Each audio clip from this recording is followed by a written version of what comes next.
नमस्कार दोस्तों, स्वागत है आपके अपने इस चैनल पूजा पाठ में। तो आशा करता हूँ आप सब स्वस्थ होंगे और अच्छे-अच्छे कामों में व्यस्त होंगे।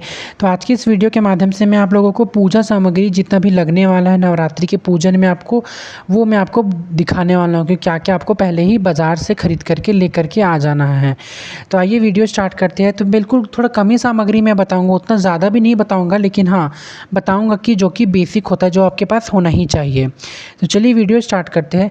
तो माता की पूजा के लिए सबसे पहले आपको माता रानी की तस्वीर चाहिए। अगर आपके पास तस्वीर ना हो तो जो भी अगर आपके पास माँ का विग्रह है तो आप विग्रह भी पूजन में रख सकते हैं। तो इस प्रकार से आप माँ का तस्वीर एक लेते आइएगा, नहीं होगा तो ले लीजिएगा ज़रूर। उसके बाद आप देख सकते हैं मैया के लिए मैं यहाँ पे चुन्नी ले लिया हूँ। तो अगर आपके पास माँ का बड़ा विग्रह है तो आप बड़ा सा चुन्नी माता के लिए लेते आइएगा। तो लाल रंग की चुन्नी ये मस्ट होता है, लाल ही रंग की माँ को बहुत ज़्यादा प्रिय होती है। उसके बाद आप देख सकते हैं मेरे पास कुछ लाल रंग का पुष्प है जो कि मैया को बहुत ज़्यादा प्रिय है। अड़हुल का पुष्प होता है ये, जो कि आपको नवरात्रि में तो बहुत मुश्किल से ही मिलने वाला है होगा। उसके बाद फिर हमें पंच पल्लव चाहिए घट स्थापना करने के लिए। तो ये माँ को बहुत ज़्यादा प्रिय चीज़ वस्तु है, माँ का प्रिय पुष्प है। तो आप इसे ज़रूर लेकर के अपने घर पे आएँ। और नवरात्रि में तो ये बहुत मुश्किल से ही मिलता है। अगर आपके घर पे आप लगा करके रखे होंगे तो आपको मिल ही जाएगा, उसमें कोई प्रॉब्लम नहीं है।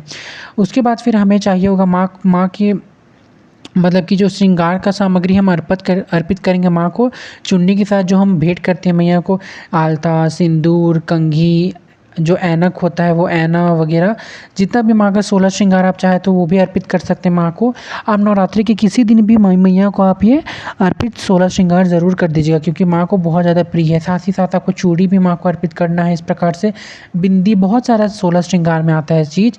तो इस प्रकार से आपको मैया को 16 श्रृंगार अर्पित करने के लिए आप 16 श्रृंगार ज़रूर से खरीद ले। एक पैकेट में आता है, अगर आपको पैकेट नहीं मिलेगा तो आप खुद से भी जुगाड़ करके बना सकते हैं। उसके बाद फिर आप देख सकते हैं हमें पानी भरा नारियल होना चाहिए। 4 नारियल घट स्थापना के लिए हमें लेना है और उसमें पानी ज़रूर भरा हुआ होना चाहिए। आप बजा करके ऐसे देख सकते हैं। उसके बाद फिर हमें मौली चाहिए वस्त्र स्वरूप कलावर अर्पित करने के लिए। वस्त्र स्वरूप कलावर अर्पित करने के बाद फिर आप देख सकते हैं मेरे पास ये चंदन का इत्र है। तो इत्र आप 9 दिन में मैया को ज़रूर भेंट कीजिएगा। इत्र माँ को बहुत प्रिय होता है इत्र। तो आप रोज़ प्रतिदिन माता को जो इत्र का सेवा ज़रूर दे दीजिएगा। उसके बाद फिर हमें चाहिए साबुत चावल। आप चावल को रंग भी सकते हैं चौका पे माता को विराजमान करने से पहले। उसके बाद फिर हमें चाहिए होगा मधु। तो आप मधु भी ले लीजिएगा ज़रूर। घट में भी रखाता है थोड़ा बहुत मधु। और फिर आप अगर आपके पास विग्रह है तो आप वहाँ पे माँ को स्नान करा सकते हैं। उसके बाद फिर सुपारी के रूप में, मतलब गणपति जी के रूप में मैं सुपारी को यहाँ पे रख दिया हूँ। अगर आपके पास सुपारी नहीं हो तो गणपति जी का विग्रह भी आप पूजा में इस्तेमाल कर सकते हैं। उसके बाद आप देख सकते हैं हमने कर्पूर का एक डिब्बा ले लेना है, क्योंकि 9 दिन तक सुबह शाम मैया का पूजा आराधना होगा, कर्पूर आरती होगा, तो इसीलिए।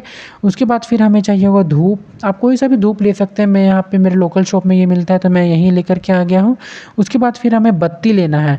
जी हाँ, आप अखंड ज्योति का जो बत्ती होता है वो आप खुद से घर पे बना सकते हैं, नहीं तो आप नॉर्मल जो बत्ती आते हैं उससे भी पूजन कर सकते हैं, अगर आप अखंड दीपक नहीं जलाते हैं तो। उसके बाद फिर हमें कोई सी भी दीपक लेनी है माता रानी के सामने प्रज्वलित करने के लिए। तो आप कोई सी भी दीपक ले लें, अगर आपके पास नहीं हो तो आप फिर से खरीद लें नए दीपक।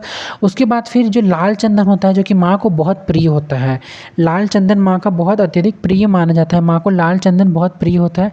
लाल चंदन के बाद फिर हमें चाहिए एक घट, जिसमें हम प्रॉपर घट स्थापना करेंगे पूरे 9 दिनों के लिए, है ना। तो इस प्रकार से आप कोई सा भी पीतल का कलश ज़रूर रख लें इसमें घट स्थापना करने के लिए। इस प्रकार से अच्छे से आप आम पल्लव देकर या अशोक के पत्ते रख करके यहाँ पे घट स्थापना कर सकते हैं। 1 रुपया चांदी का सिक्का रख करके यहाँ पे अच्छे से घट स्थापना कर सकते हैं। उसके बाद जो मार्केट में यहाँ जनरली आपको मिल ही जाएगा, जो मोती का माला जो मार्केट में मिलता है, जो कि माँ को तैयार करने के बाद बहुत अच्छा लगता है, ये भी आप ज़रूर खरीद लें, क्योंकि ये परमानेंट साल भर रहता है। मैं तो साल भर चेंज नहीं करता हूँ, मैया को यही मैं इसी से सजाता हूँ। उसके बाद फिर मैं नेक्स्ट ईयर चेंज कर लेता हूँ। फिर आप देख सकते हैं हमें चाहिए होगा सालू कपड़ा। तो लाल रंग का आपको सालू कपड़ा लेना है। उसके बाद फिर मैया जो कलश स्थापना करेंगे तो उसमें हमें कुछ चुन्नी चाहिए, तो एक छोटा सा चुन्नी मैं ले लूँगा माता के लिए। तो इस प्रकार से आप लोगों को सारा सामग्री जुटा लेना है। उसके बाद आप देख सकते हैं तेल तो आपको एक डब्बा भर के ही लेना पड़ेगा, एक बोतल।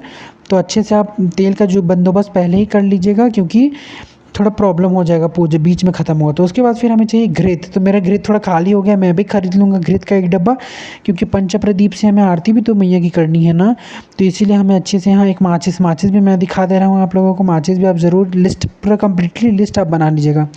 उसके बाद जो भी भोग नैवेद्य होता है, ऋतु फल, मिठाई जितना भी होता है, जो मैया को आप डेली बेसिस पे लगा सकते हैं। साथ ही साथ आपको माँ को जोड़ा लौंग बतासा का भोग आप प्रतिदिन लगाइएगा, ये तो मस्ट है, क्योंकि माँ को वो बहुत प्रिय है।